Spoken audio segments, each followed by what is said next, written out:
members of Congress, the state of our union is strong.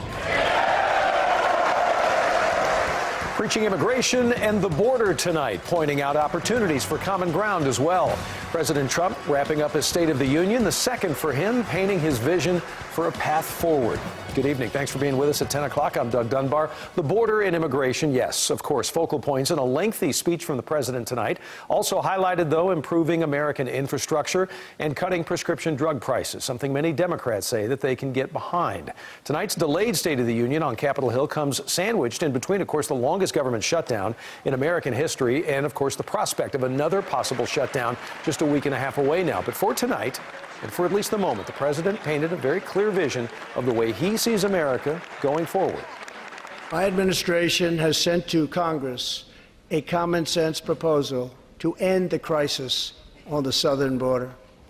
It includes humanitarian assistance, more law enforcement, drug detection at our ports, closing loopholes that enable child smuggling, and plans for a new physical barrier or wall to secure the vast areas between our ports of entry.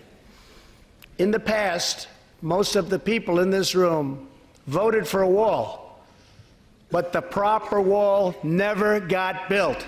I will get it built. And, of course, depending on what Democrats and President Trump can agree to or not, will, of course, determine whether or not we see another government shutdown soon, or if the president perhaps declares a national emergency to build the wall. Also tonight of note, President Trump promised a commitment to improve American infrastructure. I know that Congress is eager to pass an infrastructure bill, and I am eager to work with you on legislation to deliver new and important infrastructure investment, including investments in the cutting-edge industries of the future. The president also tonight said that he'd work harder to make sure that Americans pay the same price that people in other countries pay for prescription drugs, saying in his words, drug prices are wrong, unfair, and a promise to stop it fast coming from the president. Also tonight, he announced details of a second summit with North Korean President and leader Kim Jong-un.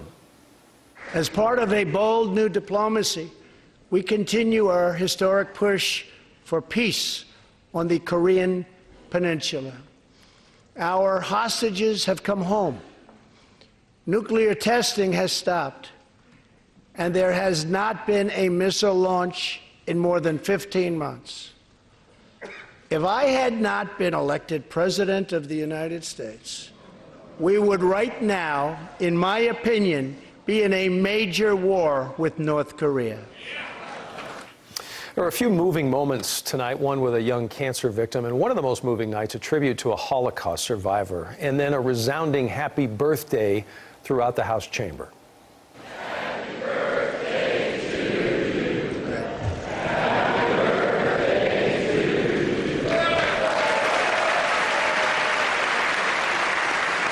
That is 81-year-old Judah Samet, who not only is a Holocaust survivor, he also survived the shootings in Pittsburgh at the synagogue last year. And if you watched tonight, you noticed all of the white outfits in the crowd at the State of the Union. Women in Congress, including House Speaker Nancy Pelosi, wearing white tonight for women's rights. And the president also took time to recognize that more women are serving in Congress right now than at any other point in American history. And exactly 1 century after Congress passed the constitutional amendment giving women the right to vote, we also have more women serving in Congress than at any time before.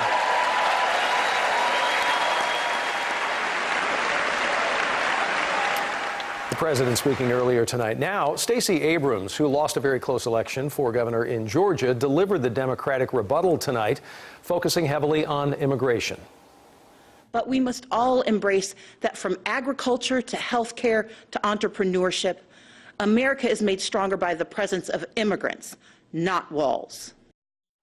One other note here, Energy Secretary and former Texas Governor Rick Perry was tonight's designated survivor. If you're not familiar with what that means, every state of the union has a designated survivor, as they call it, just in case something catastrophic were to happen at the speech. But the Secret Service showed its commitment to protecting the president tonight in the State of the Union, saying, in their words, preparation for the State of the Union is no small task, but we're ready because protection never rests. And by all accounts, it was a very good night for all.